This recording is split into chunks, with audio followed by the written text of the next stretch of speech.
Bethesda has received a lot of backlash for false advertising and promoting a new game of Fallout 76 by introducing this idea of custom-made fabric bags that came out as just canvas material, and people hated it and people shamed the game for it and think the game's bad. However, I like the game. Level 82, so I've spent quite a good amount of time playing Fallout 76. I've got to know the environment and how the game plays and feels, and I really like the game. I've been addicted to it. I haven't stopped playing it. You know, the only other game I've played besides that is Grand Theft Auto 5. And honestly, I really like Fallout 76. It's just a unique game to me. Like, it's taken the Fallout style that we're used to, the abandoned wasteland feel like you're on your own, and tried to make it more socializing and more friendly and open to everyone. So there's an open environment where you can even trade weapons with players and even engage in PvP and do events and all these limited time offers that you can do. And I don't get why people hate the game for that. Yeah, I understand that it breaks the idea of you're alone. You're like a single player campaign, you're alone. The only people you've got around you are NPC characters that force you to go around doing stuff, but that's part of the game. Especially in Fallout 4, you know, your primary mission was to talk to everyone around you to try and find your son Sean, who eventually you find and dies in front of you shortly after, making the whole trip just a complete waste of time, I guess. But with Fallout 76, I believe that the only reason this game isn't performing as people were hoping for is because Bethesda released this game in like a beta version. This shouldn't even be the full version of the game. Bear in mind, they're not used to making online games. They're not used to making Fallout online. Because how do you make a wasteland accessible for everyone on one server? You know, you're bound to get issues with gameplay and you're bound to see lag spikes and all this sort of stuff. Because Bethesda haven't dealt with these games before.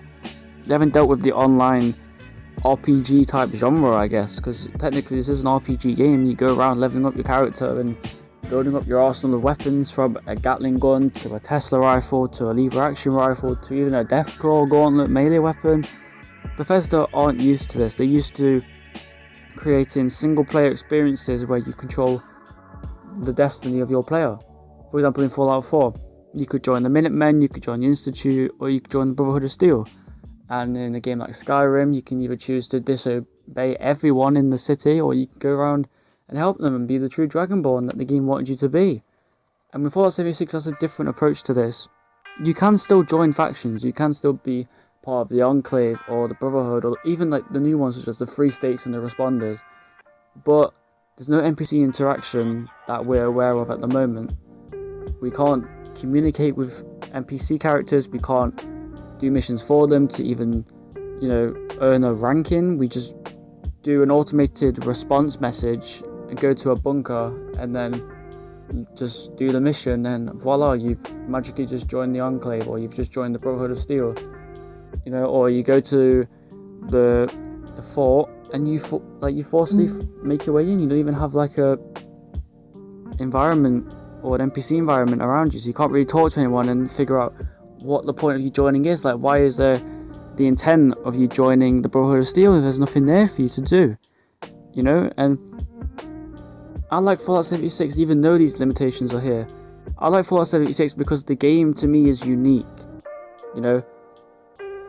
Even though you have to pay bottle caps to fast travel in this game, which is the only downside to the game I've seen so far, besides obviously the gameplay issues, but I like the idea that you can just walk around and you can even encounter other vault dwellers with you.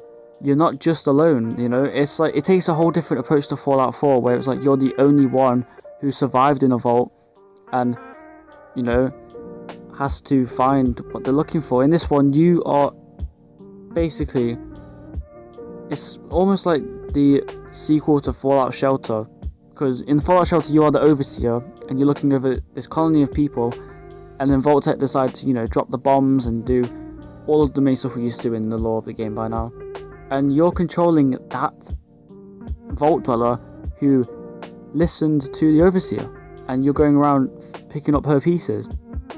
But but along the way you're going to encounter some amazing places to find XP and legendary weapons. For example, launching a nuke at White Spring Resort, you know, you can get so many glowing ones and so many legendary items from there. You can even go to the Fisher sites and kill a Scorch Beast Queen or even a Scorch Beast at level 50. I've taken out a few myself and it's very, very big, like very rewarding and a huge amount of fun, you know. And you can do it at any level, you know, just if you're willing to die a couple of times at a lower level, you can do it and you'll get rewarded for it. And you can do limited time events where they give away legendary weapons and legendary enemies. You can find behemoths, you can find the new enemies such as the Scorched and the Mole Miners and the Mothman. You can find all these amazing enemies in this wasteland, and you can even do it with cooperative play. You don't just have to play by yourself and struggle. You can have other people either higher or lower level than you helping you out in killing the Scorched Beast Queen, and at the end of the day everyone gets rewarded for it. No one misses out, and you can even make some friends on it. I've heard stories where people have made friendships because of Fallout 76. That's why I like the game. I like how you can customize your weapons and you can unlock weapons and find them along your journey, and it's all in live time, you know.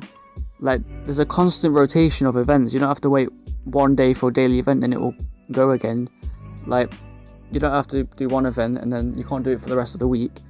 It refreshes, so if that event is not there, just server hop and it might be there, you know.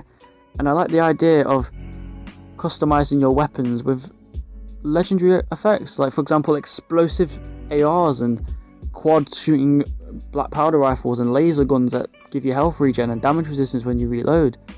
I like that part of the game. I just love Fallout 76 for what it's intended to be, an online version of Fallout where you, the Vault Dweller, try to pick up the pieces of the Overseer from Fallout Shelter and just try and fix what Vault-Tec started, make a better living from what they did, you know. Like, yeah, there's going to be some gameplay bugs and issues, but like I said, Bethesda haven't done this before. They're used to doing, you know, Skyrim and Fallout 4. They're used to making single player games. They're not used to making online games. But for now, they are positive about fixing the game. You know, they added a new limited time event. It brings more people in. They want what's best for the game, and I want what's best for the game too. But at the end of the day, everyone has an opinion. I like Fallout 76 because of how unique it is and how much fun I have on it. Like, I still get excited when I discover a new place and find a level 30 grafted monster, or just level 30 version of that, of any enemy, you know. I like going to missile silos and risking my life to launch a nuke on White Spring or the Scorched Beast Queen. I'm just excited for what Fallout 76 has to offer in the future with this new NPC interaction update where you can talk to raiders and stuff like that. And I just can't wait for more Fallout 76 videos on this channel. Fallout 76 is probably my favourite game of the franchise, and I know for some people it's not because it's online based, but when you get to play the game and you get to play the nuclear war, winter mode and every mode in this game, you will like it for how unique it is and how it tries and mostly succeeds to be a successful standalone game, because this is not canon to the other games. Well, even though it is Fallout, but you know what I mean. But to conclude, I like Fallout 76 as much as anyone else does, and I really can't wait for what the game has in store for us later on in the line. I can't wait to finally find an explosive lever action rifle from the trader. I can't wait to upgrade my Tesla rifle. I can't wait to do all of this stuff, and I can't wait to see most people play the game and be happy. So yeah, if you did enjoy, so leave a like, and yeah, I'll see you guys in the next video. Bye for now.